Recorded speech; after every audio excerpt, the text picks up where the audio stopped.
Bienvenidos de vuelta al canal. En esta ocasión vamos a revisar unas guías que se lanzaron recientemente en el Congreso de Londres de la Sociedad Europea de Cardiología. Son las guías para el manejo de presión elevada e hipertensión. La hipertensión es considerada por algunos como una de las principales causas de enfermedad cardiovascular. Y el problema es que si bien probablemente muchos de ustedes están diciendo otras guías más de hipertensión, en realidad los datos son bastante preocupantes. Bienvenidos a esta charla. No sobra decir que esto no es material para pacientes, es material de educación, de formación para nuestros estudiantes, nuestros internos, residentes, hospitalarios rurales del Hospital Militar Central. No es material, no es estándar de calidad, tampoco hace parte de una guía ni políticas de manejo, es solo material de formación. Como les mencionaba, la hipertensión arterial, a pesar de que la conocemos ampliamente, a pesar de que tenemos un gran abanico de tratamiento, en Latinoamérica y en el resto del mundo hay datos bastante preocupantes. Vean cómo casi la mitad de las pacientes en esta gráfica que se compara millones de pacientes a lo largo del tiempo, vean por ejemplo que en los últimos años, últimos 5 años, por lo menos la mitad de los pacientes que tienen algún dato de hipertensión arterial desconocen su diagnóstico, y entre aquellos que conocen el diagnóstico en barras verde, verde claro y amarillo, la mayoría están tratados pero no controlados, o tienen diagnóstico pero no siguen un tratamiento. Esto en Latinoamérica se comporta de la misma manera. Tenemos una amplia población con hipertensión sin el diagnóstico, y los que tienen el diagnóstico hay un grupo muy alto que no está en metas. Hay una preocupación muy alta a nivel mundial por intentar controlar este factor de riesgo que es fácilmente controlable. La gran mayoría de las personas con un par de medicamentos resuelven sus presiones arteriales y bajan el riesgo cardiovascular.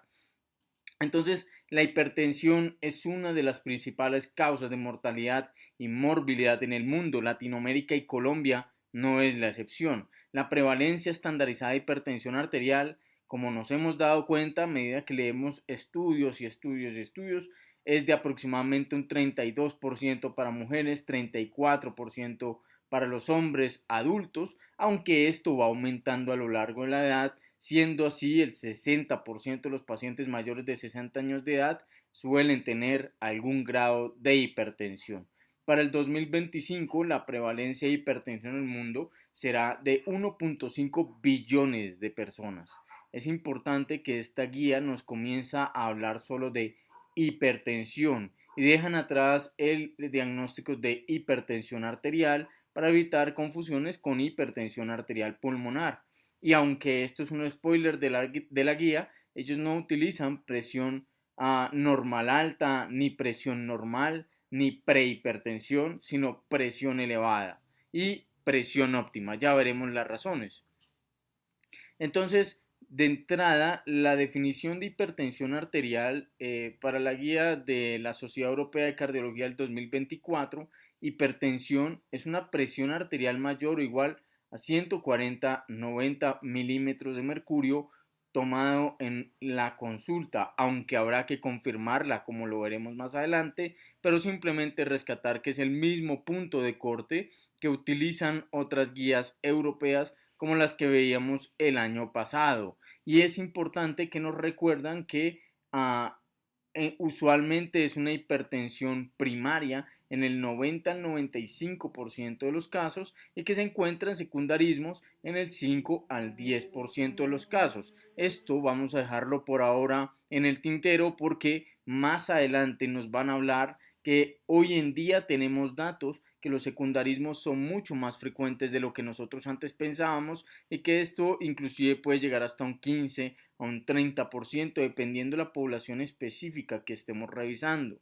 Y aunque la guía dedica algunas 5 páginas aproximadamente a la fisiopatología, basta mencionar que hay, para generar hipertensión arterial o hipertensión, como le menciona esta guía, hay mecanismos renales, mecanismos hormonales, mecanismos vasculares y mecanismos neurales. Cada uno de ellos tiene una estrategia farmacológica para recibir tratamiento, es multifactorial, pero además conocemos que hay factores genéticos, no necesariamente monogénicos, hay factores conductuales, como por ejemplo el sedentarismo, como por ejemplo las alteraciones de la calidad del sueño. Hay factores ambientales en donde cada vez se hace más frecuente la polución y la contaminación.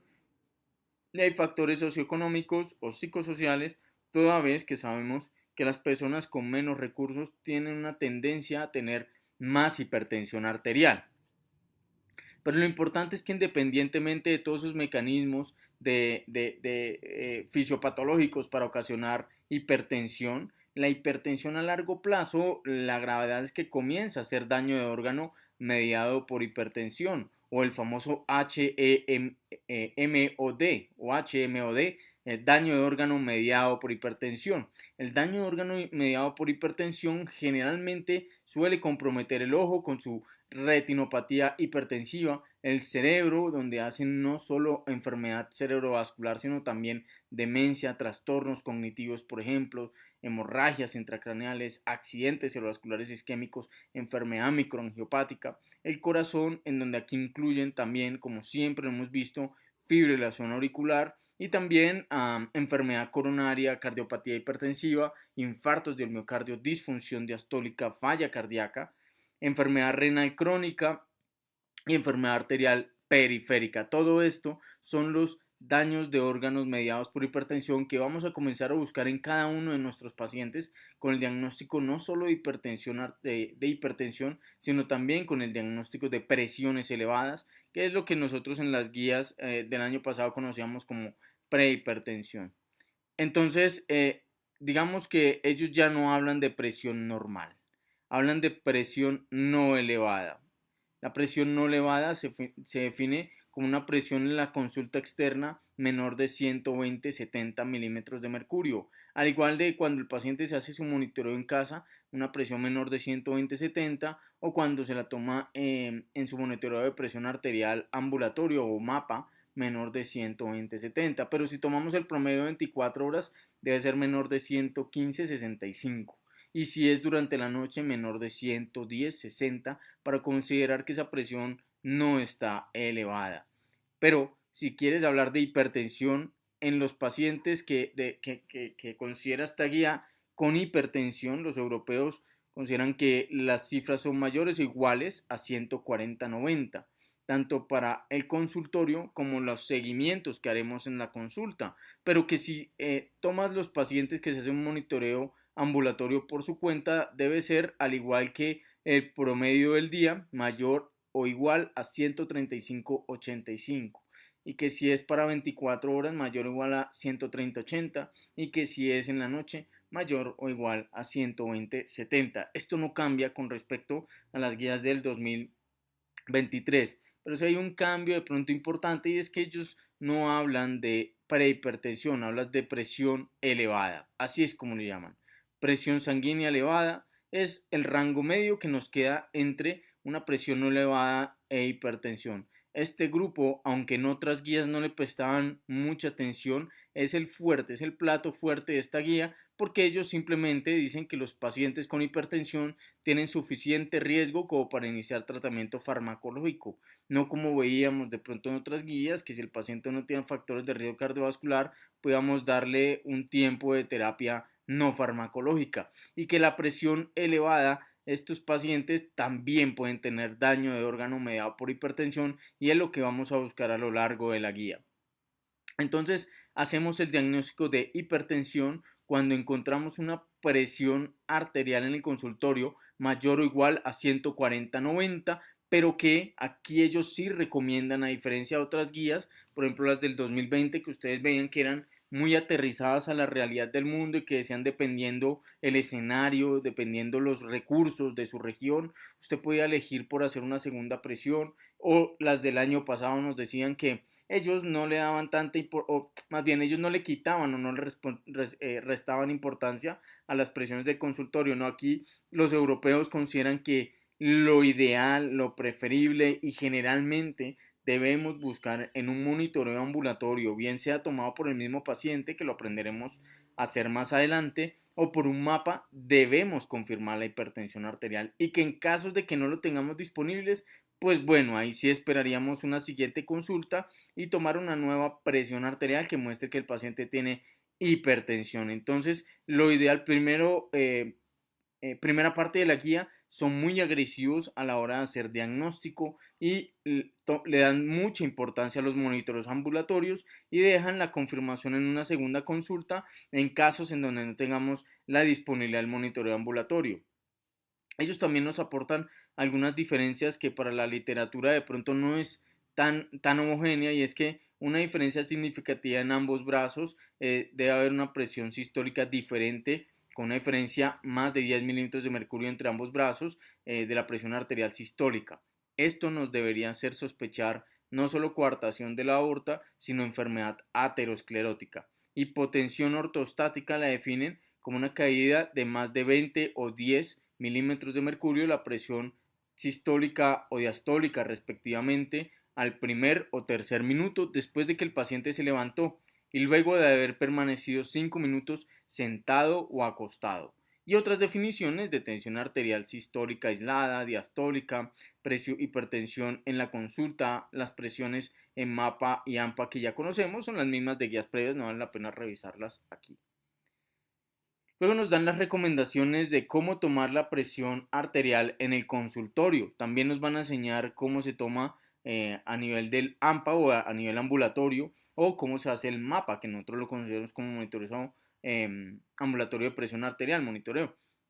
Lo primero es que nos recomiendan lo de siempre. El paciente siempre sí o sí debe haber estado 5 minutos sentado, con la espalda apoyada en silencio, con el brazo preferiblemente apoyado sobre una mesa, lo más a la altura del corazón que podamos, y con sus pies apoyados. No debe estar hablando y no debe haber acabado de llegar corriendo o agitado. Esa presión arterial, idealmente la debemos tomar en ese momento y luego a los 1 o 2 minutos, preferiblemente 5 minutos, para confirmar de que realmente la presión arterial es la que es. Se deben utilizar dispositivos validados y también nuevamente los mandan la recomendación de StrideBP, la página de StrideBP, para poder confirmar que nuestros tensiómetros están validados por la Sociedad Europea para poder tomar presiones precisas.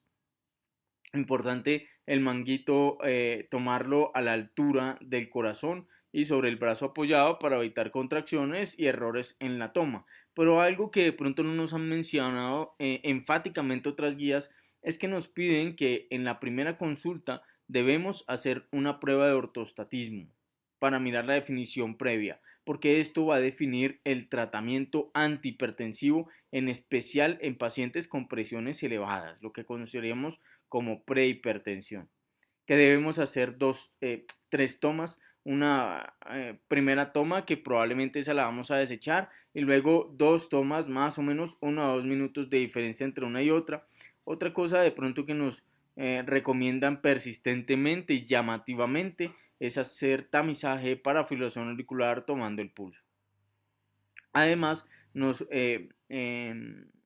hablan de que las presiones arteriales se deben tomar en ambos brazos, buscando diferencias significativas que nos harían de pronto pensar en enfermedad aterosclerótica o en pacientes jóvenes probablemente una coartación de la aorta. Ellos nos ofrecen una pista que no nos habían dicho antes, y es cuando sospechar síndrome de bata blanca. Como vamos a tomar 3 tomas a lo largo de la consulta, cuando se caiga la presión arterial sistólica entre una toma y otra más de 10 milímetros de mercurio, probablemente estamos enfrente de un síndrome de bata blanca.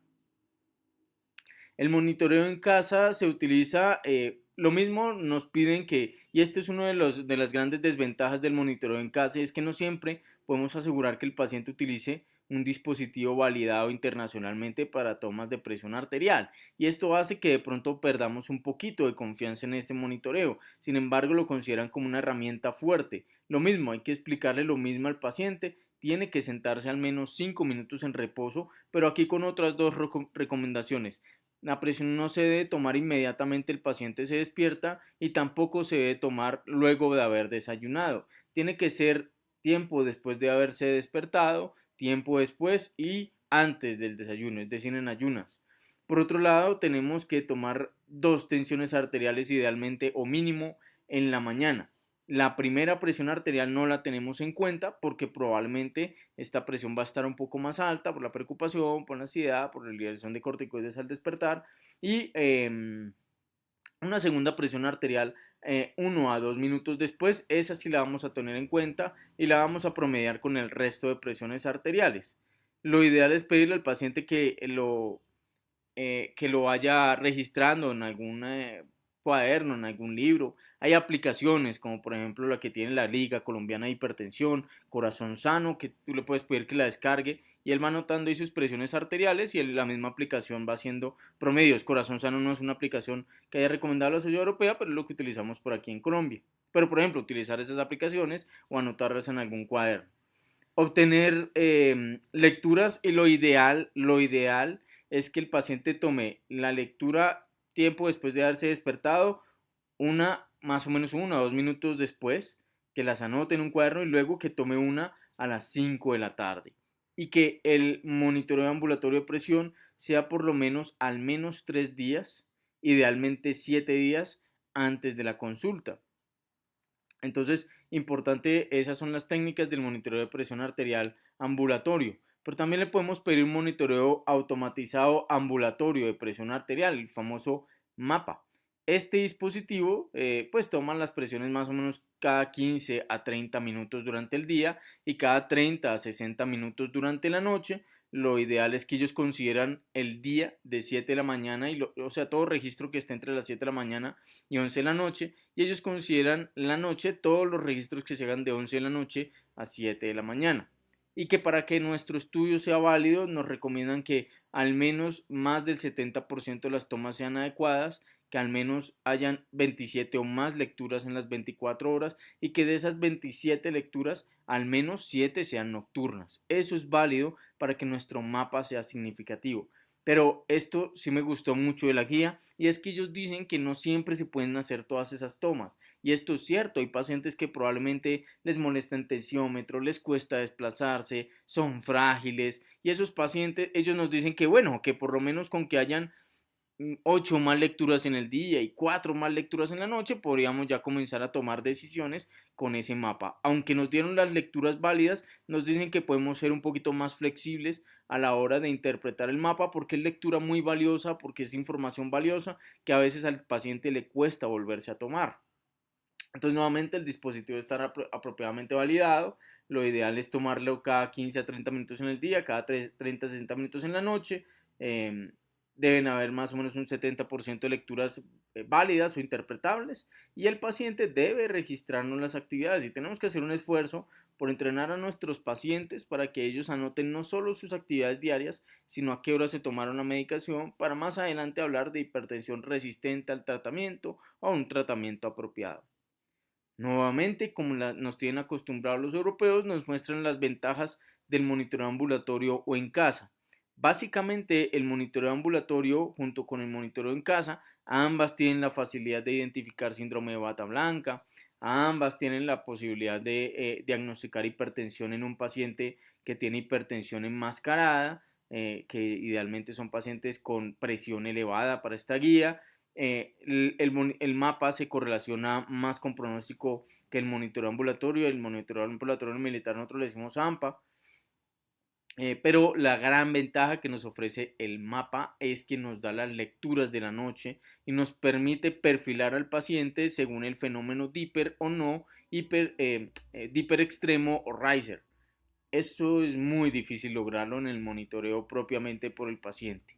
Las desventajas del mapa es que es relativamente costoso y a veces no está tan disponible. Y además puede ser incómodo a la hora del dormir el paciente y eso puede alterar las lecturas y puede de pronto hacer que tengamos una lectura errónea de las presiones arteriales del paciente. Por otro lado, el monitoreo hecho por el paciente en casa, le vamos a llamar monitoreo en casa. Ese monitoreo en casa tiene el potencial de error del paciente. El paciente de pronto no se lo toma apropiadamente, puede de pronto por temor a recibir represalias mentir en esos monitoreos o simplemente contestar lo que aparezca. Puede él tener no la capacidad de estarse haciendo monitoreos con un dispositivo no bien calibrado.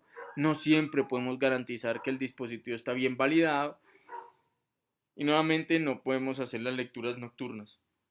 lógicamente, aunque hay muchas desventajas en el monitoreo realizado por el paciente, tiene una gran fortaleza, es que hace sentir al paciente empoderado con su tratamiento, le hace perseguir una meta y como ya vimos en los videos de la Sociedad Europea de la Sociedad Colombiana de Cardiología, este último año aparecieron estudios en donde ya nos demuestran que la gamificación del tratamiento en cardiología tiene resultados a largo plazo. Entonces, como tal, el monitoreo en casa y el mapa deben ser estudios complementarios, pero no excluyentes, de la presión arterial tomada en el consultorio. Sin embargo, hay que destacar que en las guías del año pasado de la Sociedad Internacional de Hipertensión Europea, ellos nos decían que la toma del consultorio teníamos que aprovecharla mucho más y que pues esperáramos más resultados y más evidencia con el mapa y AMPA antes de dejarlos como el estándar de oro para hacer el diagnóstico y que ello le da mucha fuerza a la toma del consultorio, que era lo que más ampliamente está disponible en algunos sitios del mundo. Entonces, definiendo el riesgo cardiovascular en hipertensión, una vez hacemos el diagnóstico de hipertensión, es importante definir el riesgo de estos pacientes, porque digamos que el riesgo va a definir la necesidad de intervenir con medicamentos, esa presión arterial. Aunque todos los pacientes reciben modificaciones de su estilo de vida y nuestra meta es menor a 120/70, es cierto que los pacientes que tienen presión elevada, que es el grueso de esta guía, los pacientes con presión elevada, con riesgo bajo, uno podría darse el lujo de dejarlo solo con tratamiento modificador de estilo de vida no farmacológico. Pero aquellos que tienen riesgo alto, uno no se lo debería pensar dos veces e iniciar tratamiento farmacológico. Aquí lo que hablamos al principio de la charla, ellos evitan decir presión arterial normal y esto es porque recuerden que más o menos hace 1 o 2 años en este canal hacíamos un video de hipertensión y mostramos los estudios de Welton. Welton nos demostraba hace mucho que el riesgo cardiovascular, el riesgo de infartos e inclusive mortalidad comenzaba a aparecer por debajo de 120/70.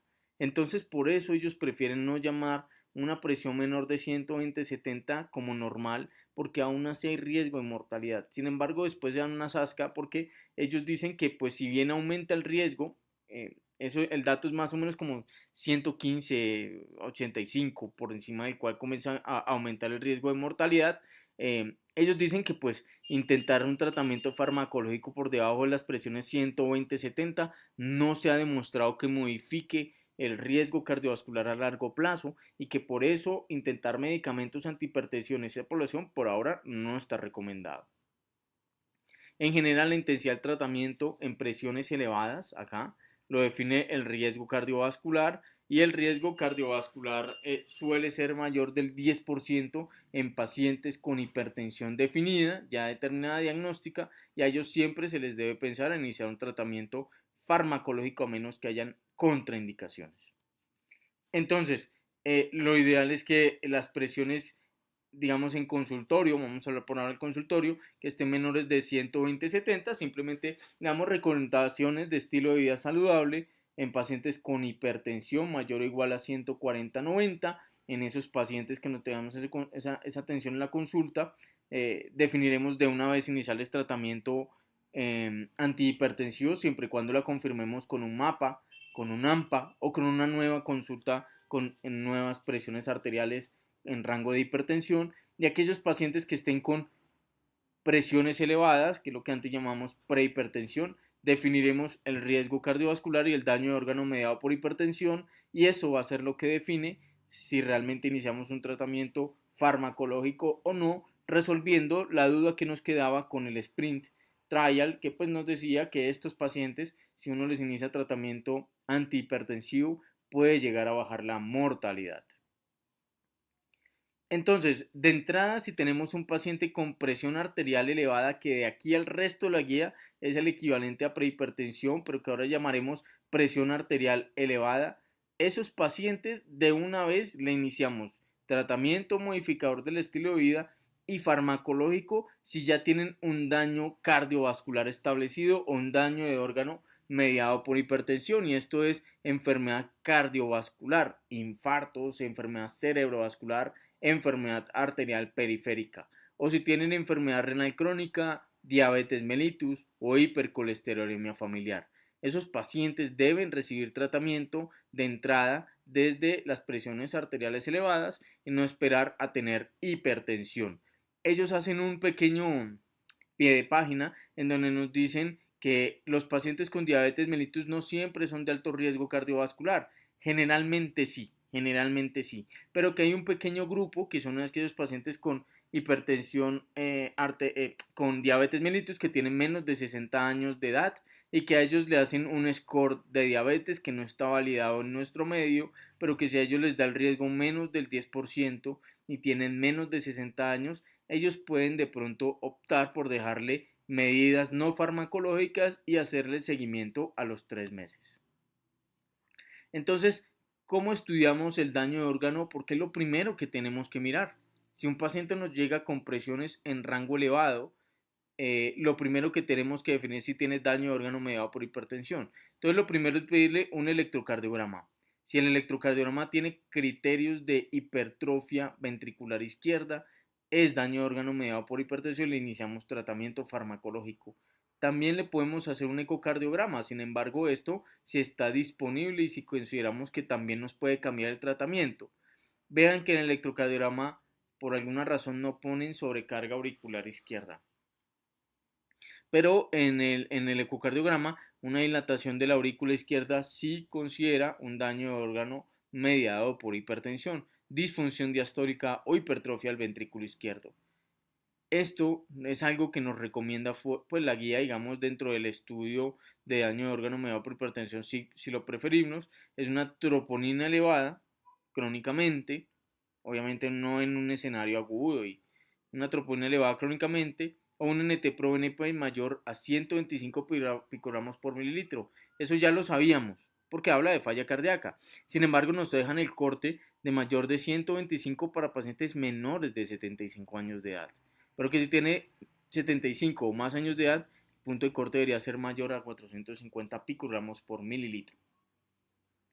Si tienes la posibilidad, podrías hacerle una ecografía, un Doppler carotidio, en donde va a tener mucho poder de riesgo cardiovascular o de predecir riesgo cardiovascular, una velocidad carotidia o femoral mayor de 10 metros por segundo o una Doppler pulsado en el brazo o en el tobillo mayor de 14 metros por segundo.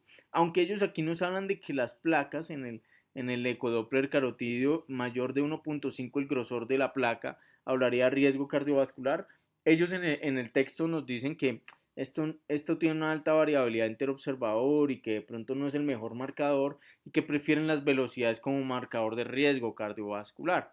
Y que si de pronto tienes la posibilidad y tienes la duda, a pesar de el electro, los estudios paraclínicos que veremos más adelante, eh, o el eco de cuello, tú podrías, si a pesar de eso sigues con la duda si tiene riesgo cardiovascular o no, pedirle un calcio score. Más de 100 unidades aumentan el riesgo cardiovascular y ameritan un tratamiento farmacológico desde presión arterial elevada. En cuanto al riñón, basta con una tasa de filtración por debajo de 60 o una relación albúmina-creatinina en orina mayor de 30 miligramos por gramo, independientemente de la tasa de filtración glomerular, para definir que hay daño de órgano mediado por hipertensión a nivel renal.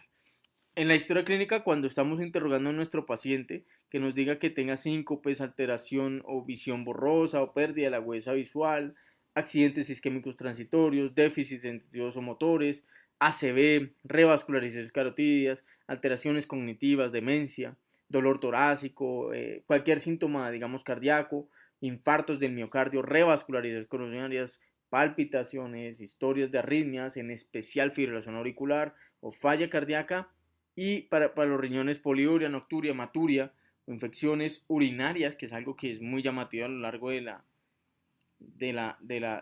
estudio de daño de órgano mediado por hipertensión, o historia familiar que sugiera una enfermedad poliquística renal. Y en cuanto a enfermedades de arterias periféricas, extremidad frías, claudicación intermitente, úlceras que sugieran arteriales o revascularización periférica, todo eso es lo que tenemos que interrogar en nuestra historia clínica para intentar dilucidar si tiene un daño de órgano mediado por hipertensión. Entonces tenemos ya tres cosas muy importantes cuando encontramos una presión elevada, una presión arterial elevada, ¿cierto? Lo primero, mirar si hay daño de órgano mediado por hipertensión. Lo segundo, mirar el riesgo cardiovascular, si el riesgo cardiovascular a 10 años es mayor del 10% o si tiene modificadores del riesgo, que es esta tablita, deberíamos iniciar tratamiento farmacológico.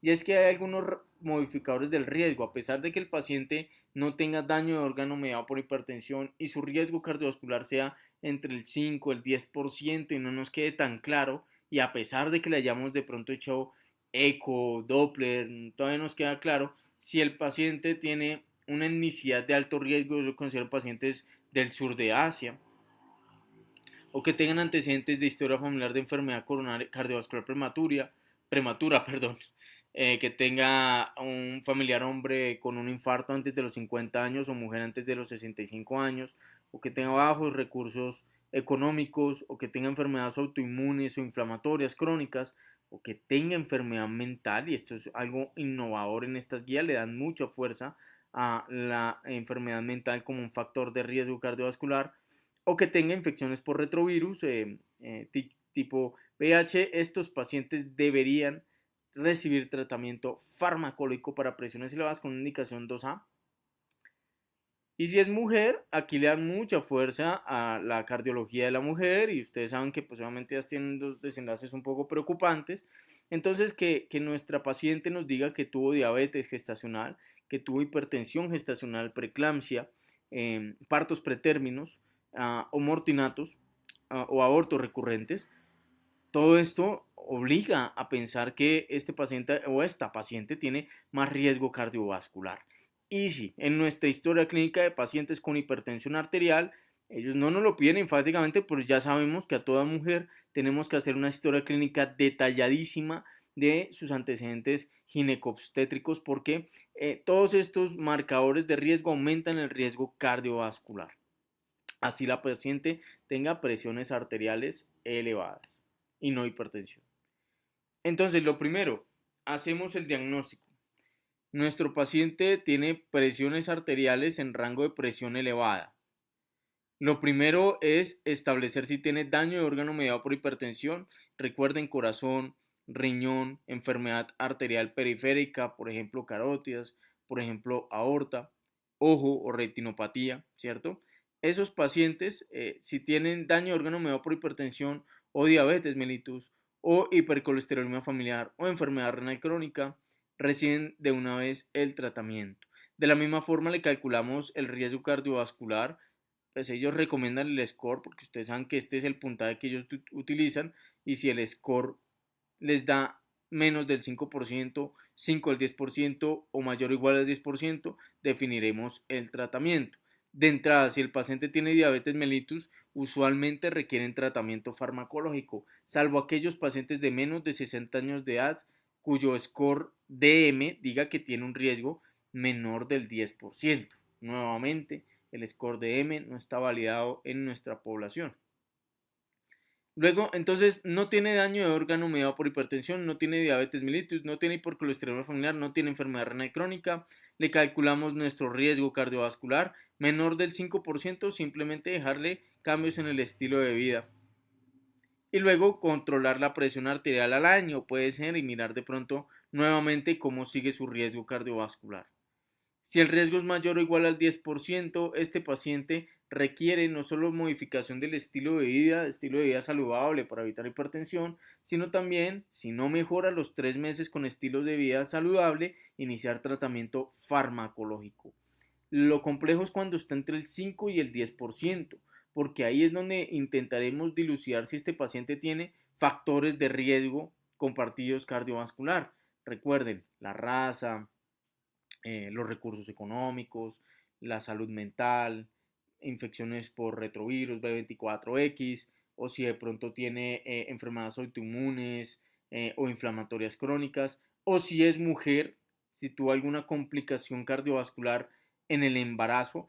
Todo eso nos debe hacer pensar en iniciar obviamente la modificación del estilo de vida, que eso lo hacemos así el paciente no tenga hipertensión o hipertensión elevada, pero a los 3 meses, si no mejora nuestro o nuestra paciente, le iniciamos tratamiento farmacológico. Pero si a pesar de eso tienes dudas, O sea, ya es buscarle, mejor dicho, por todo lado y a pesar de eso tú sigues creyendo que este paciente requiere tratamiento farmacológico, pues le haces un calcio score o aquí es donde entra en juego el ecodoppler de vasos de cuello, troponina, BNP o las velocidades con Doppler pulsado, pues ahí de pronto si te sale alto podrías dejarle tratamiento farmacológico. Vean que la cantidad de pacientes que ellos recomiendan dejarle tratamiento farmacológico en rango de presión alta es altísimo. Casi todos los pacientes que acuden a nuestra consulta de medicina interna o cardiología clasificarían para requerir tratamiento farmacológico y más bien es raro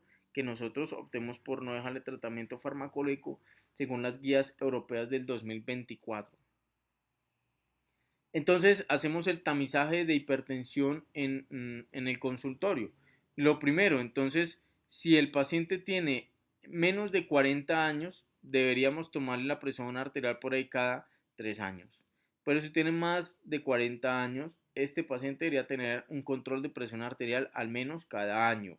Si la presión arterial está menor de 120-70 milímetros de mercurio, le hacemos el control según la edad 1 a 3 años, dependiendo más o menos de 40 años respectivamente. Pero si el paciente tiene presión arterial elevada, miramos si tiene daño de riesgo cardiovascular, el puntaje de riesgo cardiovascular mayor o igual al 10%, o si tiene modificadores del riesgo, que ya los hablamos ampliamente en las diapositivas previas.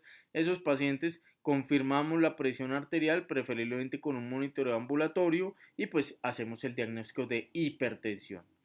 Hipertensión definida como mayor o igual a 140/90, le arrancamos un tratamiento farmacológico y siempre vean que aquí nos dicen que preferiblemente indicación 1, buscar los monitoreos ambulatorios. Eso siempre se ha dicho, pero digamos que por lo menos las guías del año pasado nos decían que si no tenías eso disponible, bueno, no era tan obligatorio, una nueva toma de tensión arterial, tenías que ser de pronto muy aterrizado a los recursos que tenía tu institución. Ellos probablemente tienen mucha más disponibilidad los monitores ambulatorios y tienen mucha facilidad para realizar el monitoreo ambulatorio, aunque son conscientes de que es un poco más costoso que esperar la presión de la próxima consulta.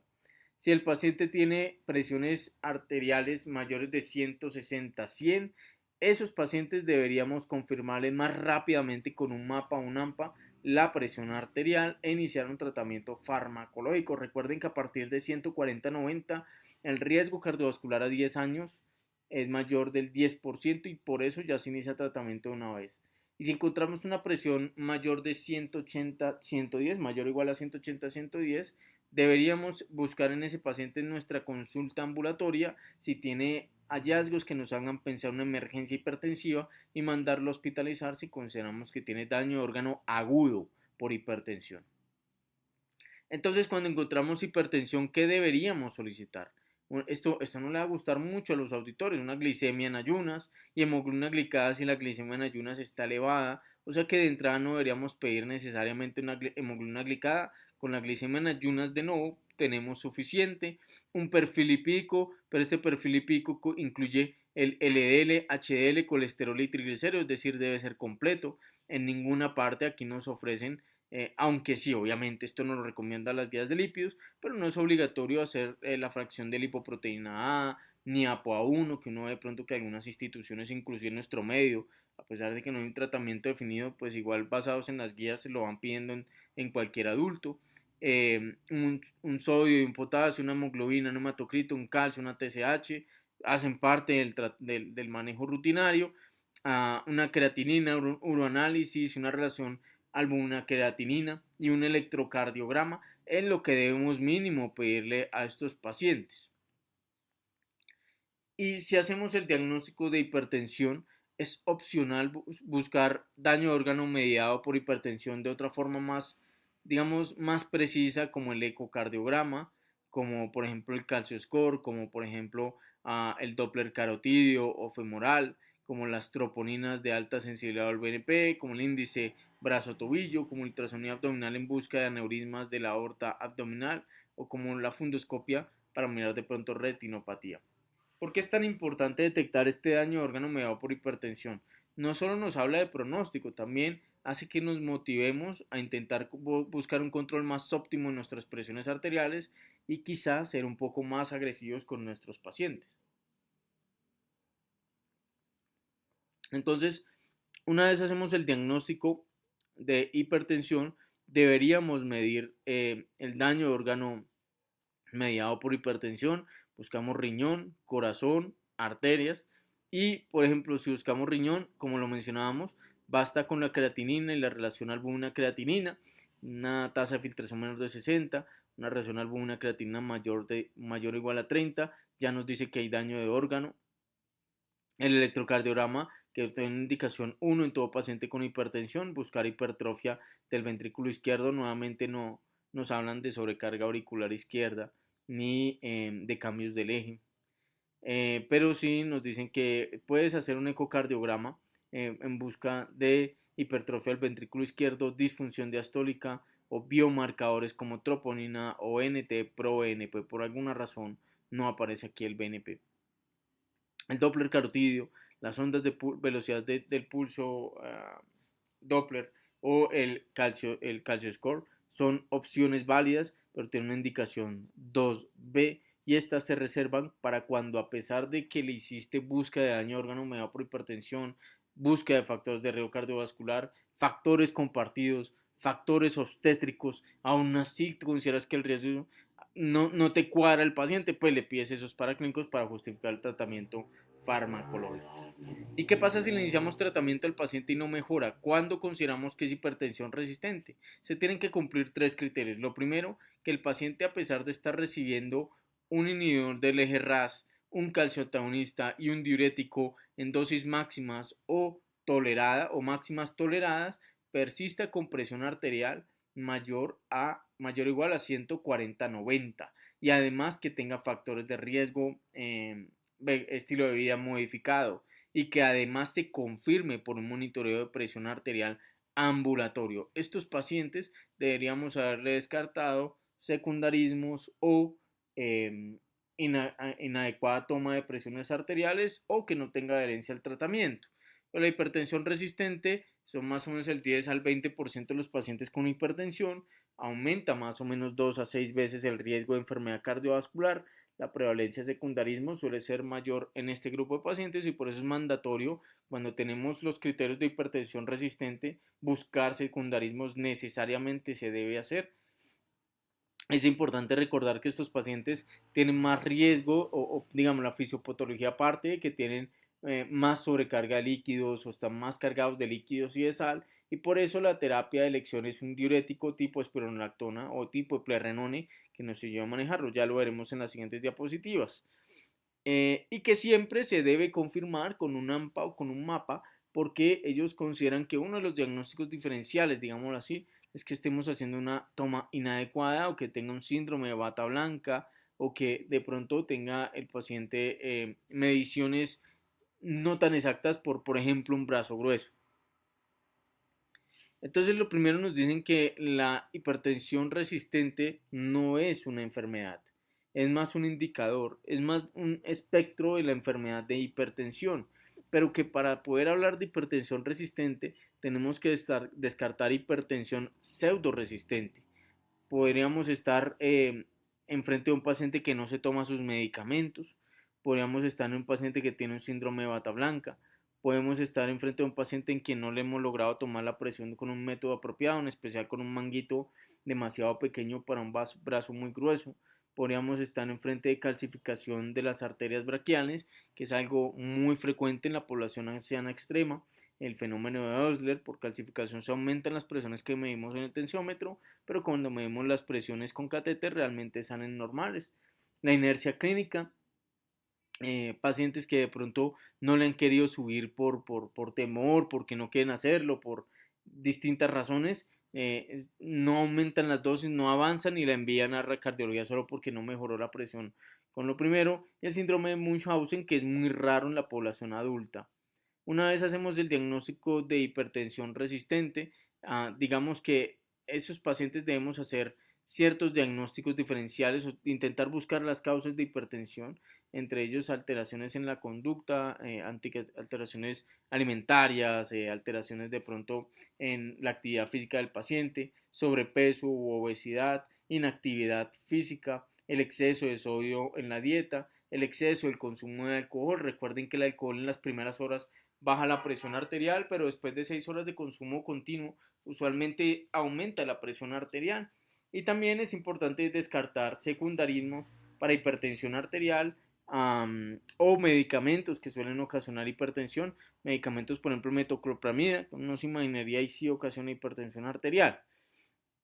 Los pacientes que tienen tasa de filtración menor de 30 mililitros por minuto, esos pacientes, el diurético ideal sería diurético de asa, furosemida, por ejemplo, y tendríamos que titularlo apropiadamente para hablar de hipertensión resistente. Y digamos que un paciente con hipertensión resistente no solo debería ir a una clínica de hipertensión, además no deberíamos considerarlo o anotar en su historia clínica como hipertensión resistente controlada o hipertensión refractaria, porque son términos que ellos explícitamente consideran que no debemos utilizar. Aquí esto es una lista muy larga, no vamos a leerlo exhaustivamente, ni más faltaba. Simplemente recordar que la cantidad de medicamentos que ocasionan hipertensión arterial es bastante extensa. Entonces, cuando tenemos un paciente con hipertensión resistente, debemos hacer un esfuerzo por revisar los medicamentos o los consumos no farmacológicos como el licor, por ejemplo, como el tabaquismo, que pueden favorecer hipertensión en pacientes que ya están recibiendo un tratamiento.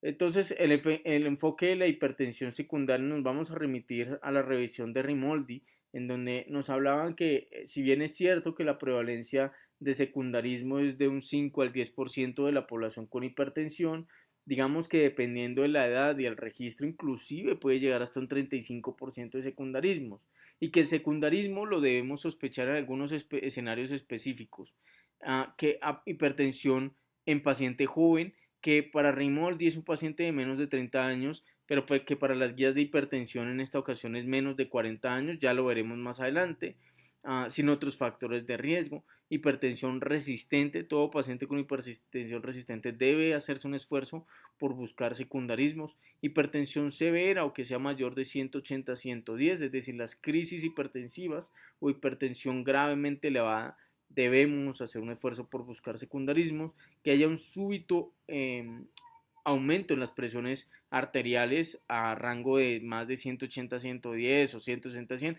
en un paciente que venía estable y que tiene buena adherencia, y que tengan aquellos pacientes que tienen un fenómeno de no diper o un diper reverso en el monitoreo en el mapa, perdón.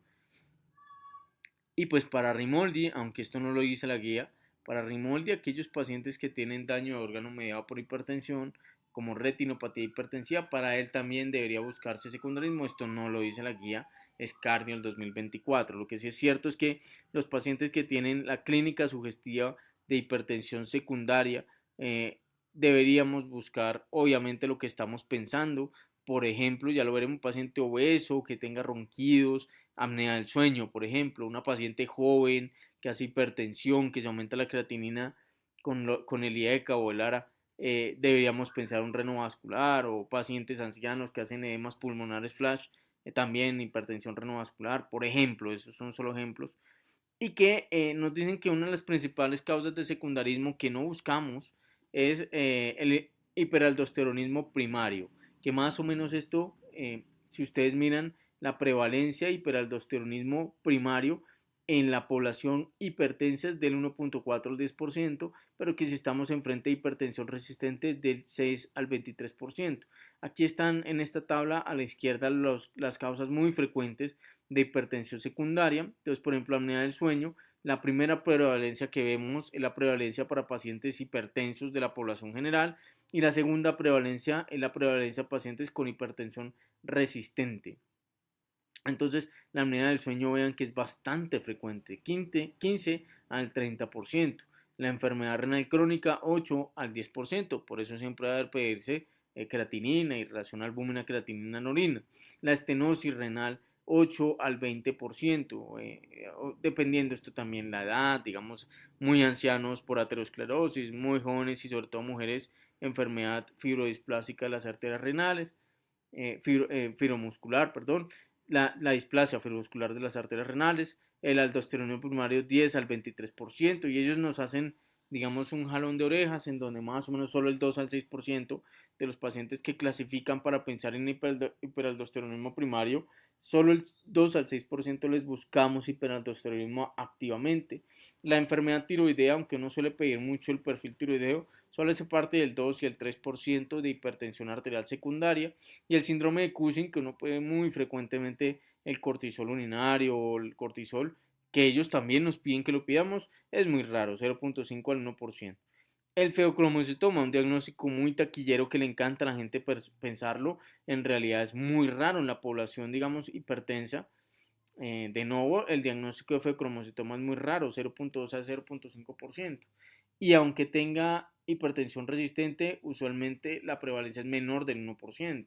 Tanto así que las guías nos dicen que solo deberíamos buscarlo cuando realmente el paciente tenga la clínica, que son las 5 P's, que tenga hipertensión paroxística, que tenga cefalea, digamos, intensa, que tenga diaforesis, palpitaciones y palidez. En esos pacientes deberíamos pedir unas metanefrinas en plasma y en orina. Y coartación de la aorta, que digamos que en la población adulta es muy rara, menos del 1%, pero hace parte junto con los pacientes menores de 20 años y en la población pediátrica, junto con la enfermedad renal crónica, la coartación de la aorta hace parte de más del 90% de la hipertensión en esa población. Los fenotipos, el hiperaldosteronismo primario, generalmente la gran mayoría están asintomáticos, usualmente generan hipocalemia muy fácilmente y puede ser favorecida por diuréticos. No es tan frecuente encontrar hipocalemia en el paciente espontáneamente sin diuréticos. Usualmente tienen fibrilación auricular, tienen daños de órganos mediados por hipertensión muy desproporcionados para lo que vemos en la presión arterial de estos pacientes. Suelen comentarnos que tienen debilidades musculares, tetania. Ellos usualmente, si le haces imágenes por alguna otra razón, suelen encontrarse incidentalomas. Y la historia familiar de aldosterona primario, de tensión, de aparición temprana de hipertensión en la familia o ACV es muy frecuente. Generalmente estos pacientes, el diagnóstico se hace con la relación renina-aldosterona y usualmente tienen hipocalemia, una creatinina elevada en el momento del diagnóstico, como para que de pronto sea una pista que nos ayude a pensar en esta clase de hipertensión secundaria. Usualmente el tratamiento es con antagonistas del receptor mineralocorticoide y pues si es una adenoma unilateral, usualmente se recomienda una cirugía. Algunos pacientes, digamos que endocrino suele pedirle un panel genético, por algunas mutaciones que se asocian a transformación maligna de esas masas a nivel suprarrenal. Pero en general, el tamizaje de aldosteronismo primario se debe hacer con, la relación aldosterona-renina, y las mediciones deberían ser consideradas en todos los pacientes con hipertensión con una indicación 2A. Ya nos hace una recomendación fuerte porque se nos están pasando muchos aldosteronismos primarios. Y luego pasamos a la apnea del sueño. Este paciente de pronto es un poco más conocido. No siempre es obeso, pero pues digamos que usualmente en el que sospechaba un paciente con problemas de peso, sobrepeso, obesidad. Y ellos usualmente con un stop bank podemos hacer la aproximación diagnóstica de ellos. Usualmente el familiar nos cuenta que lo ve roncar a distancia, que ha notado apneas. Ellos suelen tener fibrilaciones auriculares, suelen tener dipping, fenómenos no dipping en el monitoreo de presión arterial ambulatorio o en el mapa, mejor. Suelen, pero no siempre son obesos. Y digamos que el diagnóstico es exclusivo con una polisomnografía, que también puede ser ambulatorio. El tratamiento CPAP, pérdida de peso y cuando el CPAP no es tolerado apropiadamente, medidas a nivel mandibular por otorrino y por ciliar maxilofacial que ayudan un poco a mejorar la apnea sin necesidad de CPAP. La hipertensión renovascular depende de la edad del paciente. En las pacientes jóvenes, una fibrodisplasia de la muscular a nivel de las renales suele hacer el diagnóstico muy frecuente, o en pacientes de pronto ancianos es más por enfermedad aterosclerótica. Generalmente estos pacientes también hay que hacerles búsqueda en otras zonas de alteraciones vasculares, suelen tener migraña, tinnitus, ellos suelen tener soplos vasculares, suelen tener disecciones arteriales y por eso hay que hacerle preferiblemente un angiotac de tórax, abdomen y pelvis. Hay que sospechar en el paciente anciano o pues también en la paciente joven, cuando hay asimetría de los riñones y sin razón como tal hay atrofia de uno de ellos. El tratamiento usualmente es el tratamiento farmacológico de hipertensión y el tratamiento de los factores de riesgo cardiovasculares y pues usualmente con cirugía vascular y hemodinamia intentar evaluar la posibilidad de revascularizar esas o esos pacientes. Entonces, si sospechamos un aldosteronismo primario y ellos dejan una indicación 2A, que los pacientes con hipertensión deberíamos buscarlo con la creatinina, con el potasio, y si tenemos la posibilidad, una aldosterona renina, y no nos deja muy claro si esto es mandatorio para todos los pacientes con esta recomendación que nos hacen.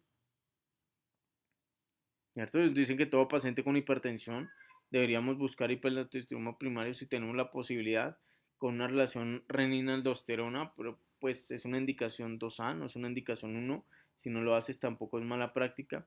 Y la hipertensión renovascular con un Doppler, un Doppler renal de arterias renales, perdón, o un angiotac abdominal, el feocromocitoma o el paraganglioma con metanefrinas, o con normetanefrinas, si las podemos pedir en plasma y en orina, el apnea del sueño con una polisomnografía, la enfermedad parenquimatosa renal pues con la creatinina, la proteinuria, la relación albumina-creatinina, el síndrome de Cushing con cortisol en 24 horas urinario, con una test de supresión con dexametasona a dosis bajas, la enfermedad tiroidea, vean que aquí solo recomiendan la TSH, recuerden que de pronto uno hace el tamizaje con TSH, no con TSH y T4, el T4, T3, T4, esas fracciones, digamos que nosotros, o esos paraclínicos, perdón, esos no son fracciones, esos paraclínicos T3, T4, los pedimos es cuando la TSH está alterada por cuestiones de costo-efectividad, el hiperparatiroidismo o la coartación de la aorta con ecocardiograma o un angiotac coronario.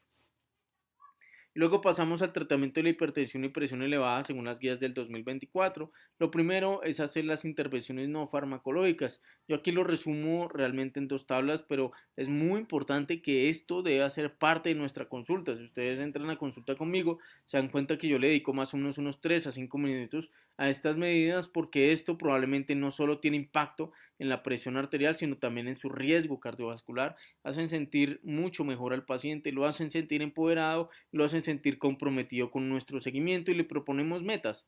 Entonces la meta que nos ponen para ejercicio aeróbico es que por lo menos haga 150 minutos a la semana de ejercicio moderadamente intenso o si el paciente de pronto lo puede hacer 75 minutos por semana divididos interdiarios de ejercicio intenso y los días que no haga el ejercicio intenso de pronto hacer ejercicio menos intenso, moderadamente intenso, pesas, resistencias, estiramientos. Incrementar la actividad física, sea como sea, muévete, es lo que se le pide también a los pacientes, evitar la vida sedentaria, hacer resistencia isométrica los días que no haga ejercicio aeróbico y eventualmente hacer ejercicios de resistencia y entrenamiento de músculos individuales. Todas ellas son indicaciones 1 y la guía nos dice, mira, no necesitas hacer un estudio para saber si poner a trotar al paciente todos los días, eso realmente es importante para ellos. Claro que sí, eso es indicación 1. A partir del estudio SAS se recomienda una ingesta mayor de 3.5 gramos al día de sales a expensas de potasio, siempre y cuando el paciente no tenga enfermedad renal crónica. Esto es nuevo en las guías y obviamente tenemos que hacer caso de ello. Estas sales a base de potasio son más las sales de las frutas y vegetales. En cambio, las sales a bases de cloruro de sodio usualmente son más las sales de carnes y pues obviamente de origen animal. Se le incrementa la actividad física al paciente, se le optimiza el manejo de peso, esto es bastante importante, tenemos una epidemia de obesidad a nivel mundial, se reduce la ingesta de sal y esto es a menos de 2 gramos al día y se reduce la ingesta de alcohol hasta el punto de que se logre abstinencia a los pacientes. Ya no hay recomendaciones de un consumo de licor. Ellos dicen que entre menos licor mejor y si lo podemos retirar mucho mejor y definitivamente el paciente no debe fumar. Todo esto encaminado a que nos va a ayudar a bajar la presión arterial y no solo eso, también va a disminuir el riesgo cardiovascular y lo más importante, va a mejorar la calidad de vida del paciente y la sensación de bienestar. Entonces, una vez hacemos el diagnóstico de hipertensión o presión elevada y nos definimos por iniciar tratamiento, lo primero, obviamente, hacerle todo el estilo de vida no farmacológico, pero ahora sí vamos a hablar del tratamiento farmacológico. Indicación 1. Todo paciente con hipertensión, debemos iniciar una combinación a dosis bajas, preferiblemente en una única píldora combinaciones en una única píldora es, digamos, la estrategia 1A. Es lo que debemos iniciar en todo paciente hipertenso. Y se abandona la monoterapia a dosis altas de, valga la redundancia, un solo medicamento, ¿sí? Es decir, que si tú, por ejemplo, le vas a iniciar a un paciente recién diagnosticado de hipertensión, es preferible dejarle un IECA, un RAS más un calcio antagonista en mezcla. No voy a decir nombres por razones obviamente de posibles conflictos de interés o que de pronto digan que esa es la indicación de la guía, pero si una combinación a dosis baja, la que quieras, calcio antagonista IECA o IECA ARA, si no se tolera IECA, más un diurético, y observamos a ese paciente en 1 a 3 meses, preferiblemente al mes. Si logró las metas, deberíamos hacer un seguimiento, pero por lo menos una vez al año. Si no ha logrado las metas, si no ha logrado las metas, este paciente podríamos adicionar el tercer medicamento a dosis bajas, preferiblemente en una sola tableta, control en 1 a 3 meses. Si ya logró el paso, el control, perdón, el control dependiendo de nuestras posibilidades, al menos una vez al año, pero si no ha logrado el control con 3 medicamentos a dosis bajas, dejamos los 3 medicamentos, pero le aumentamos la dosis, control en 1 a 3 meses.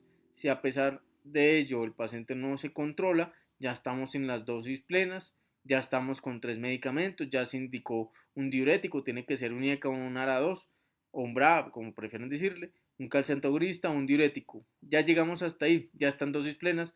Este paciente activamos nuestro protocolo de hipertensión resistente, le buscamos adherencia, que estemos tomando bien la presión arterial, le pedimos un mapa o un monitoreo domiciliario o ambulatorio por el mismo paciente y miramos su ingesta de sal, que esté siguiendo las recomendaciones conductuales apropiadas. Y si a pesar de todo eso sigue confirmada la hipertensión, tiene hipertensión resistente, la primera línea de tratamiento es espironolactona, remitirlo en la clínica de hipertensión y hacer un esfuerzo inmenso por asegurarnos que sí esté recibiendo el tratamiento. Y aquí es clave que cuando le pidas el mapa o un monitoreo de presión, le pidas que sea mañana y tarde, el monitoreo en casa de presión, y si le pides el mapa, que anote la hora a la cual se tomó los medicamentos en el diario de medicamentos, porque eso nos va a garantizar si el medicamento realmente está haciendo el efecto. Y ahí pasamos al algoritmo de hipertensión resistente. Entonces, ¿cuáles son las metas de tratamiento? Si el paciente tiene presiones no elevadas, así es como le dicen a unas presiones menores de 120-70, simplemente medidas de control del estilo de vida. Simplemente medidas de control de estilo de vida y que se mantenga presiones por debajo de 120-70. La guía es enfática en decirnos que si bien la mortalidad en pacientes con hipertensión aumenta mucho antes de 120-70, en realidad intentar darle medicamentos a estos pacientes no modifica sus desenlaces cardiovasculares y por eso no se recomienda terapias farmacológicas en estos pacientes con el objetivo netamente de bajar la presión. Ahora, de pronto si se requiere por otra razón, proteinuria, por ejemplo, arritmias, un beta bloqueador, pues obviamente eso no tiene nada que ver con esta guía.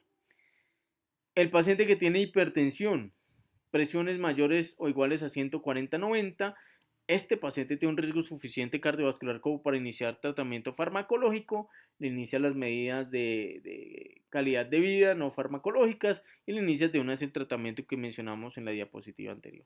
Y el paciente que tiene presiones elevadas, el paciente con presiones elevadas, siempre le vamos a hacer modificación del estilo de vida, pero aquí hacemos el algoritmo que ya acabamos de ver, buscamos daño de órgano mediado por hipertensión, luego el riesgo cardiovascular mayor a 10% o entre 5 y el 10% que tenga factores de riesgo modificables, bien sea para hombres y mujeres o gestacionales, y si a pesar de eso no tienes ni factores de riesgo ni daño de órgano, aún así puedes tener la opción 2B. No siempre están disponibles, no se estresen si no lo pueden hacer, pero si tiene la posibilidad, ahí es donde le pedirán el Doppler carotidio, el calcio score, y si salen altos, ahí sí le iniciamos un tratamiento farmacológico. De modo tal que aquellos pacientes que tienen presiones históricas menores de 120, tranquilos, simplemente manejar con cambios en el estilo de vida. 120 a 120 no hay que ser tan agresivos, probablemente se benefician más de cambios del estilo de vida. Aquellos que están de pronto con presiones que están en rango de presión elevada, pero que tienen factores de riesgo, digamos que la meta de nuestros pacientes con hipertensión, ¿cierto? La meta de nuestros pacientes que tienen hipertensión y que le inicias un tratamiento antihipertensivo, deberíamos intentar bajar la presión por debajo de 130-80, pero ellos dicen que por debajo de 140 es un rango aceptable. Es un rango aceptable en especial para pacientes que tienen 85 o más años de edad, que tengan síncopes perdón, ortostatismo sintomático. Por eso la importancia de buscar ortostatismo cuando evaluamos por primera vez a nuestro paciente o aquellos pacientes que tengan fragilidad moderada o severa. Estos pacientes en especial, de pronto no tenemos que ser tan agresivos. Esto es lo que se llama el enfoque ALARA. Bájala lo que más puedas o hasta donde tolere el paciente, pero lo ideal es que todo paciente con hipertensión, nuestro rango debe ser menor de 130, aquí no lo ponen, pero 130-80, sistólica y diastólica respectivamente. Y que en aquellos pacientes con 85 más años de edad o ortostatismo sintomático o que sean frágiles, moderados o severos, se puede aceptar que de pronto esté por debajo de 140, pero pues que a ellos también, como veremos ahorita en el apartado de fragilidad, ellos también tienen el beneficio, si tú le sigues bajando la presión arterial, le sigues ofreciendo un beneficio cardiovascular, pero tienes que tener cuidado con no excederte, porque algunos pacientes frágiles o algunos pacientes con pronóstico de vida menor de 3 años, probablemente les estás haciendo más daño que bien. Ya si la presión está por encima de 180, hay que excluir una emergencia hipertensiva. En una hipertensión resistente al tratamiento, es decir, pacientes con presiones arteriales mayores o iguales a 140-90 en el monitoreo ambulatorio o a pesar de que tienen 3 o más medicamentos, bueno, 3 medicamentos o más que incluyan un diurético y que generalmente incluyen un IECA o BRA o calciantagonista, debemos enviarlos a la clínica de hipertensión. Aquí generalmente los envían a esa cardiología.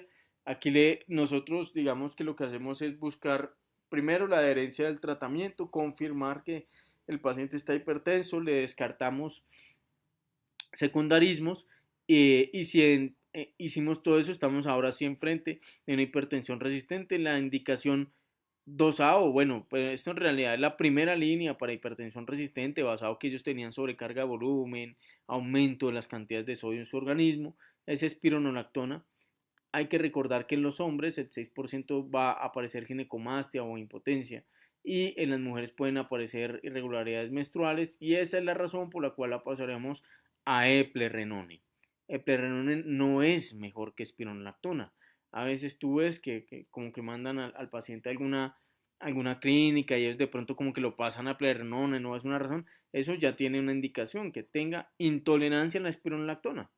Y hay algunas contraindicaciones para espironolactona con una tasa de filtración menor o igual a 30 cc por minuto o un potasio mayor a 4.5. Aquí no mencionan si podemos ponerle a estos pacientes los quelantes de potasio. No lo mencionan, pero probablemente en pacientes con enfermedad renal crónica, más adelante en futuras guías nos van a hablar de qué hacer si de pronto eso nos puede permitir ajustar el tratamiento antihipertensivo. Si el paciente a pesar de la espironolactona no se controla, podríamos plantear un beta bloqueador con efecto en presión arterial si no se ha iniciado previamente.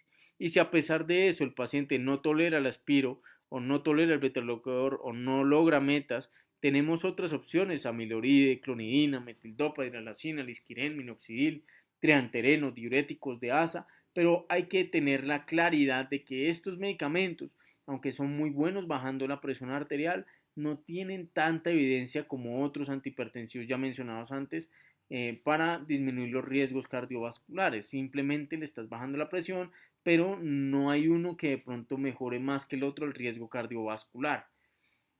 Y aquí comienzan a decirnos que si de pronto el paciente ya está con la triple terapia, ya está con espironolactona, ya le pusiste beta bloqueador y aún así no mejora, debes mirar si tu centro de atención hace denervación renal.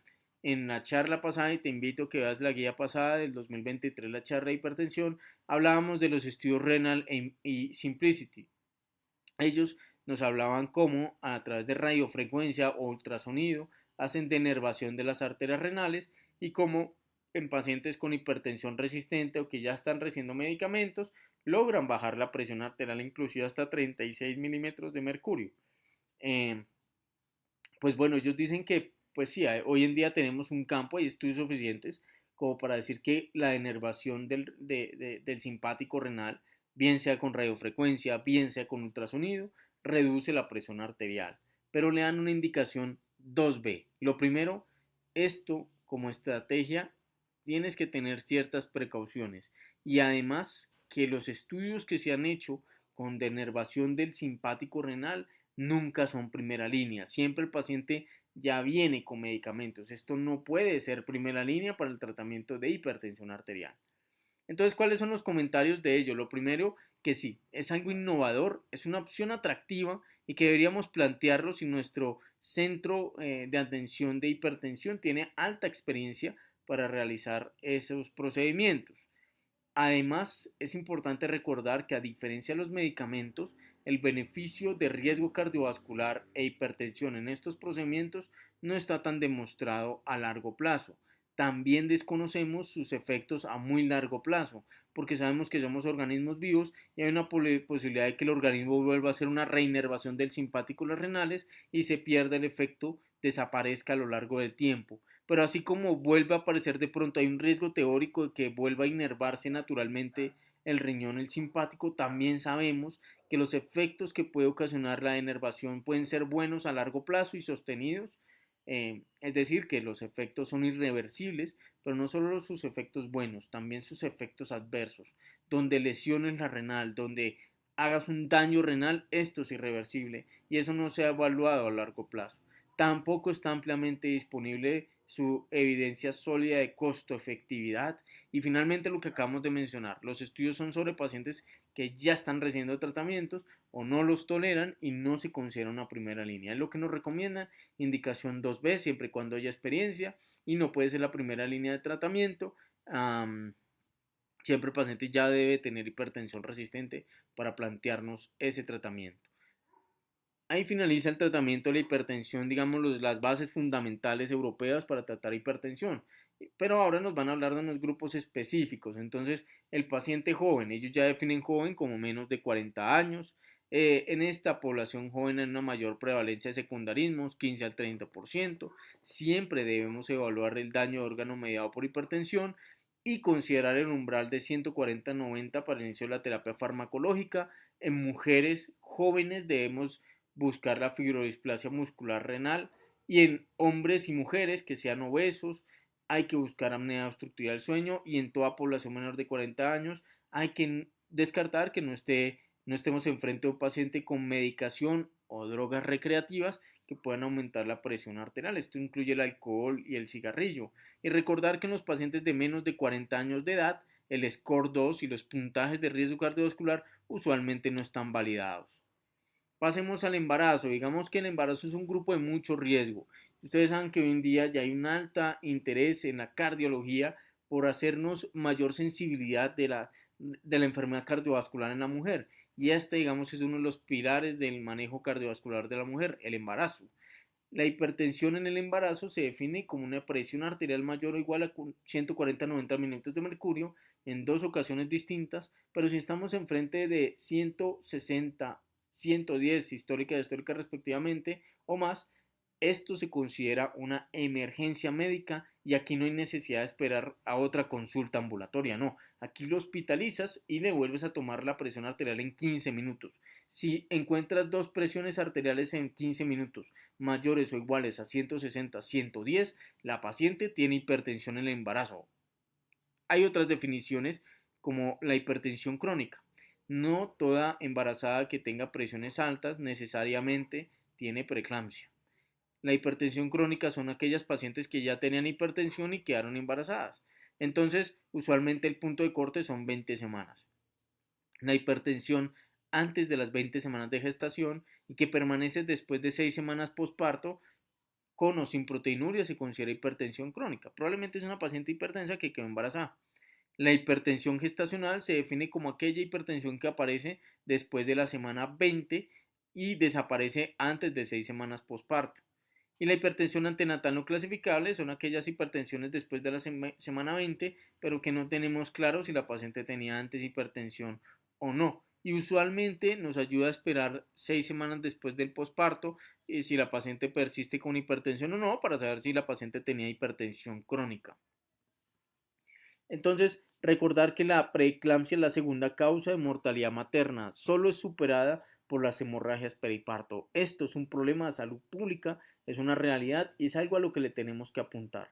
El 7% de los embarazos tienen hipertensión, pero solo el 3% de ellos tiene preeclampsia. Y los trastornos hipertensivos del embarazo generan un mayor riesgo cardiovascular no solo durante el embarazo, sino a largo plazo. De ahí a que cuando la paciente, por ejemplo, tiene un riesgo cardiovascular entre 5 y el 10%, no tiene B24E, que es una infección por retrovirus, no tiene enfermedades inflamatorias crónicas, no tiene depresión o trastornos mentales, no tiene bajos recursos, no es del sur de Asia, no tiene ninguno de esos, pero tuvo, por ejemplo, hipertensión del embarazo, eso obliga a que le demos tratamiento en presiones elevadas.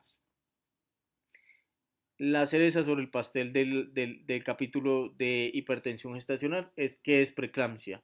Preeclampsia para los europeos del 2024 se define como una hipertensión gestacional. Ya sabemos que es más de 20 semanas y que se aparece 6 semanas después del parto, pero que además se asocia a un daño de órgano, riñón, hígado, sistema nervioso, sistema hematológico o sistema uteroplacentario. Entonces, una proteinura mayor de 300 miligramos o 0.3 gramos por día o una relación albumina-creatinina mayor o igual a 30 miligramos por milimol, esos pacientes tienen riesgo de, perdón, no tienen preeclampsia si tienen hipertensión gestacional, o una creatinina que esté mayor o igual a 1 miligramo de decilitro. Vean este rango tan bajo de creatinina, porque pues digamos que la ilusión, la hemodilución propia del embarazo hace que este rango mayor o igual a 1 ya sea un rango alto, o una disfunción hepática que la definen como unas transaminasas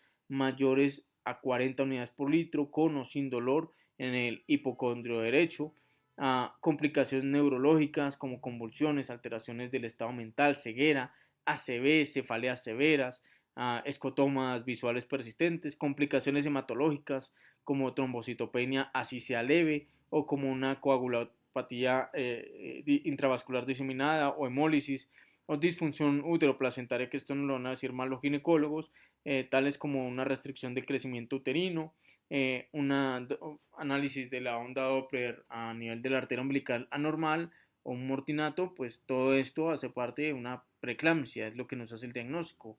Básicamente es una hipertensión gestacional con daño de órgano blanco. Siempre es importante sospechar la preeclampsia en todo embarazo con hipertensión de novo.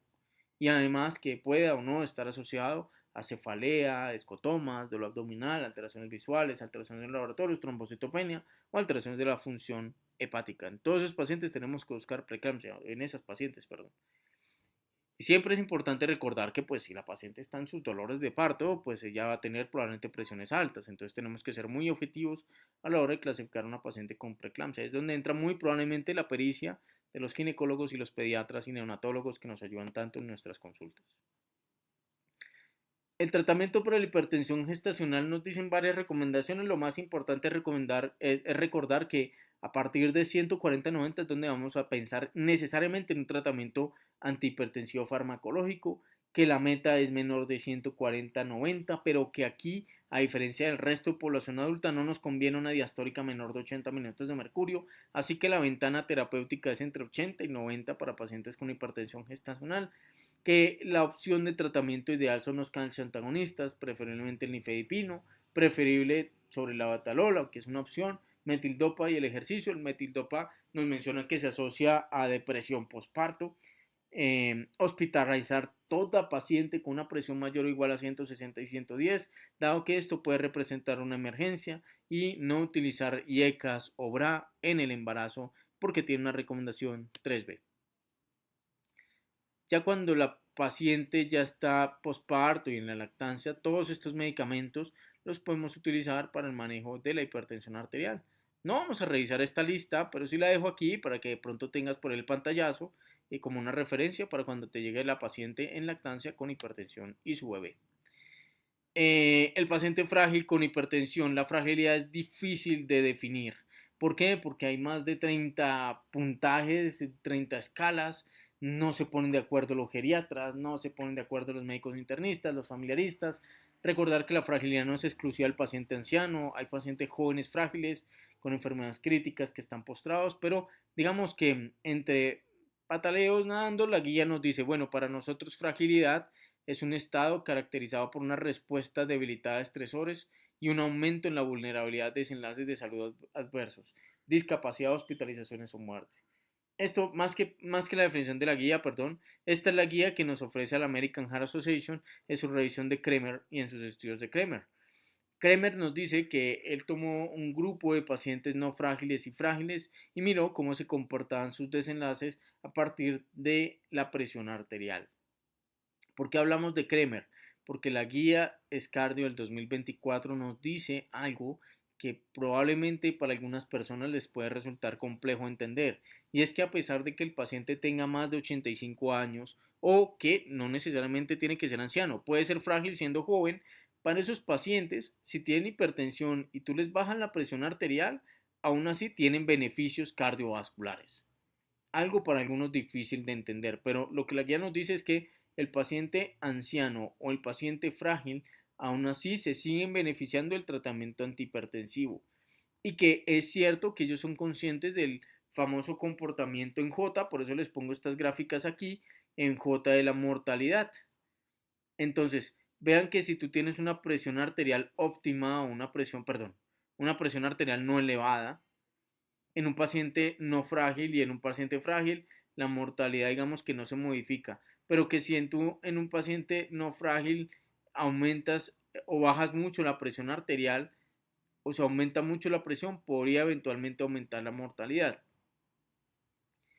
Esto es más para pacientes frágiles. Mira cómo esa curva es mucho más inclinada. Y mira que aquí el intervalo de confianza es mucho más extenso. Los autores de la guía consideran que los aumentos de mortalidad asociados a presiones arteriales bajas no son como tal secundarias a bajar la presión probablemente, sino más de que esos pacientes con hipotensión son más bien pacientes frágiles. Entonces que tenemos que hacer un esfuerzo también por controlar estas presiones en este grupo de pacientes, pero de pronto que si son frágiles seamos un poquito más cuidadosos a la hora de manejar la presión arterial. Más o menos el 60 al 75% de los pacientes mayores de 60 y 75 años de edad respectivamente tienen hipertensión. El 7 al 16% de los pacientes mayores de 65 años de edad tienen algún grado de fragilidad. Y en pacientes ancianos hay una clara relación de mortalidad y tensión arterial en forma de J, ¿cierto? Es decir, que hay mayor mortalidad a menor presión arterial. Pero nuevamente la guía dice, realmente los estudios van más bien en el sentido de que esos pacientes que tienen más mortalidad por presiones bajas, no es porque les hayan bajado la presión y el bajón de presión les aumente la mortalidad, sino más bien porque esos pacientes son frágiles y tienen hipotensiones ortostáticas, sintomáticas y eventualmente al ser más frágiles, obviamente están más enfermos y tienen más mortalidad. Entonces, es importante, ellos nos destacan, y esto sí nos lo dice la guía, el beneficio de tratar pacientes ancianos con hipertensión no desaparece con la edad.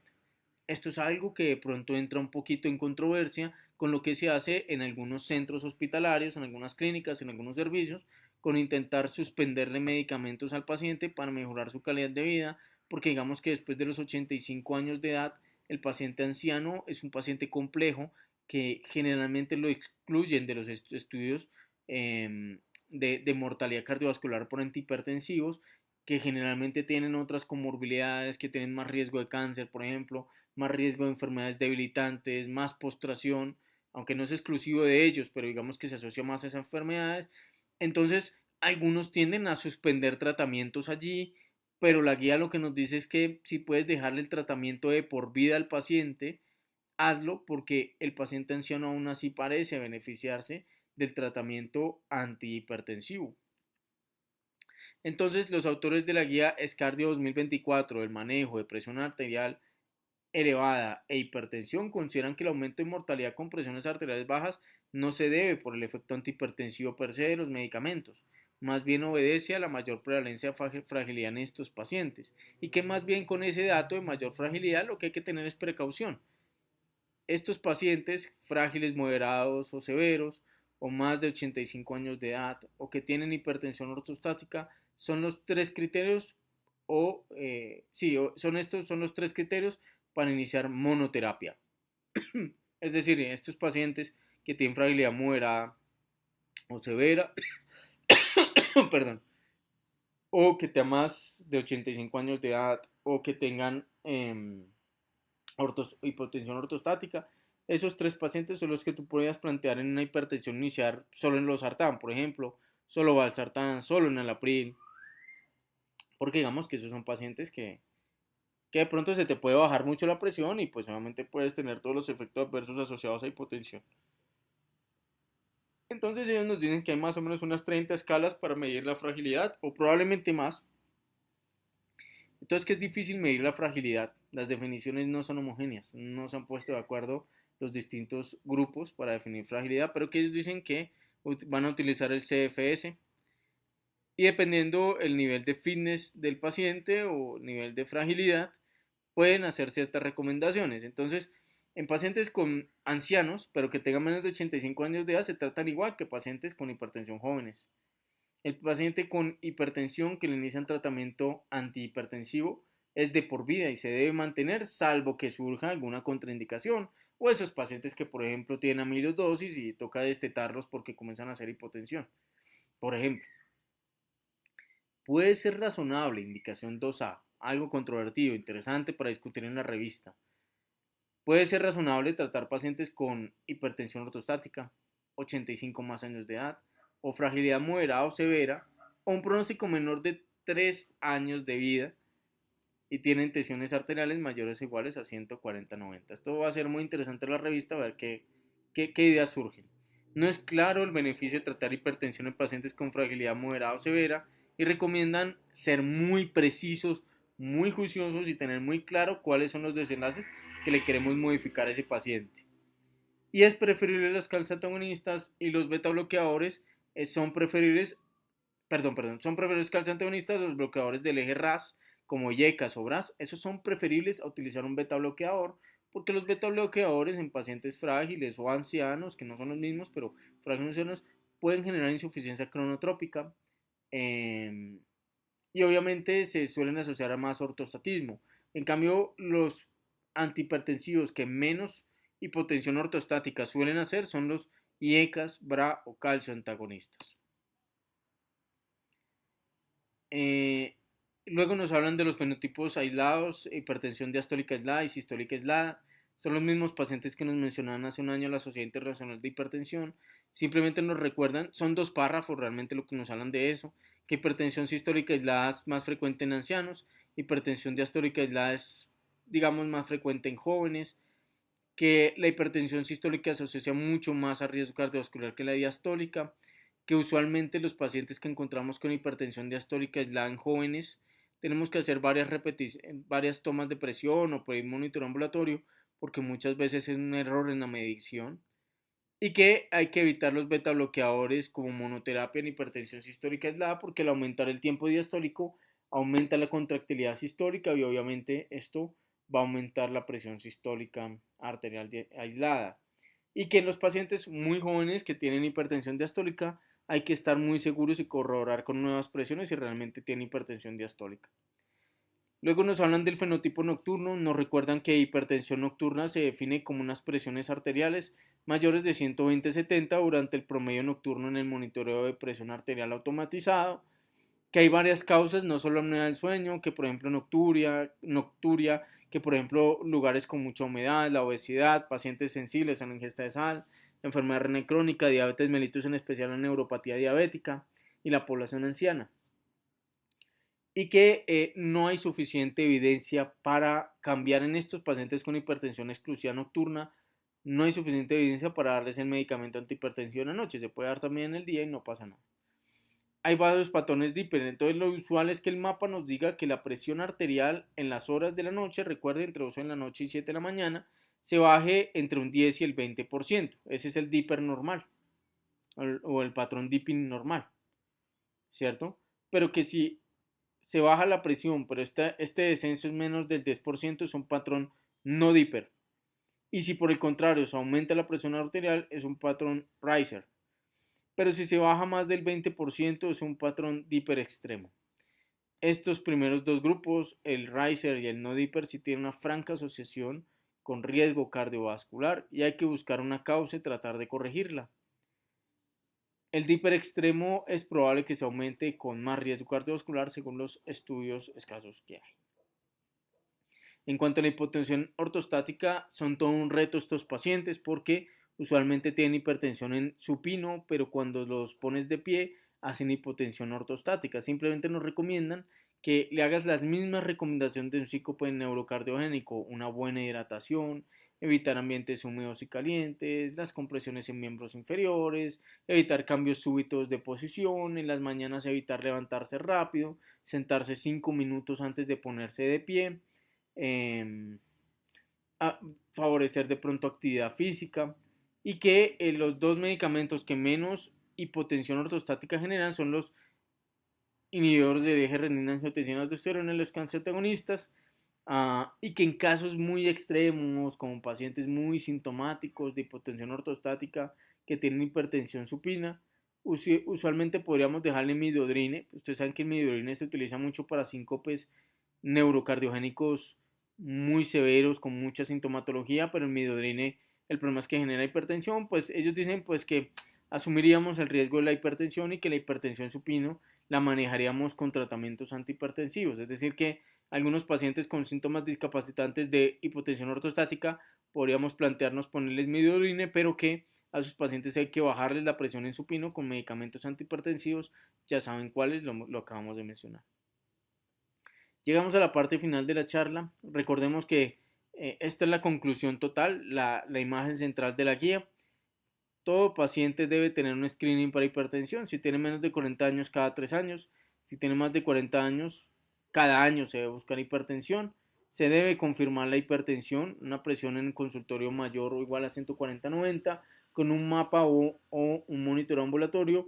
Y si no es posible hacerlos, pues esperar a la siguiente consulta y confirmarlo. Y luego hacemos un tratamiento individualizado. Lo primero es hacer que los pacientes con presiones no elevadas pues no requieren un tratamiento farmacológico y que los pacientes con hipertensión claramente establecida requieren un tratamiento farmacológico. Todos requieren modificaciones del estilo de vida.